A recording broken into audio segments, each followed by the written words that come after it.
पहली बार आज़ादी के बाद बिहार के इतिहास में सबसे ज़्यादा वोट पड़ा है और ये अपने आप में एक बहुत बड़ा संकेत है, बदलाव का संकेत है। पहली बार बिहार में इतनी बड़ी संख्या में वोट पड़ा है, तो एक तरीके से गांधी के इस आश्रम में गांधी के विचार से लोकतंत्र के मानने वाले लोग की सबसे बड़ी जीत है कि बिहार में आज तक 65% वोट कभी नहीं पड़ा है।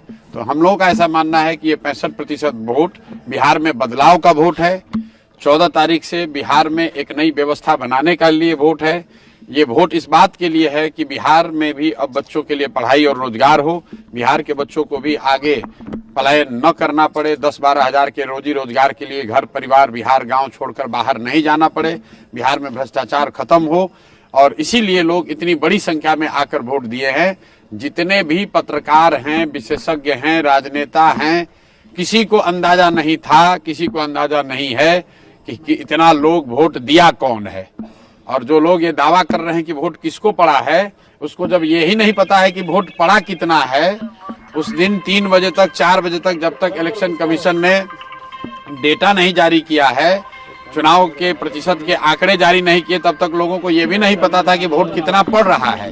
लेकिन लोग टीवी पर, यूट्यूब पर आकर बड़े बड़े बयान दे रहे हैं कि वोट किसको पड़ रहा है। भाई, जब तुम्हें यही नहीं पता है कि कितने लोग वोट दे रहे हैं, तो ये कैसे पता चल रहा है कि वो व्यक्ति किसको वोट दे रहा है। इसलिए ये लोकतंत्र का पर्व है चुनाव। 14 तारीख को परिणाम आने दीजिए, आपको दिखेगा बिहार में देश का राजनीतिक इतिहास लिखा जाता हुआ दिखेगा। जिस तरीके से चंपारण के इसी धरती से गांधी जी ने स्वतंत्रता की लड़ाई में एक नया इतिहास रचा था, एक नया सूत्र दिया था, एक नया हथियार दिया था, उसी तरीके से हम लोग का विश्वास है कि गांधी के 72वां आश्रम से जो जन स्वराज का अभियान शुरू हुआ है, वो न सिर्फ बिहार में बल्कि बिहार के बाहर भी 14 तारीख को जब परिणाम आएंगे तो लोग एक इतिहास, नया इतिहास रचा जाता हुआ देखेंगे। स्कूल का बस्ता छाप पर बटन दबाएं, जन स्वराज को विजयी बनाएं।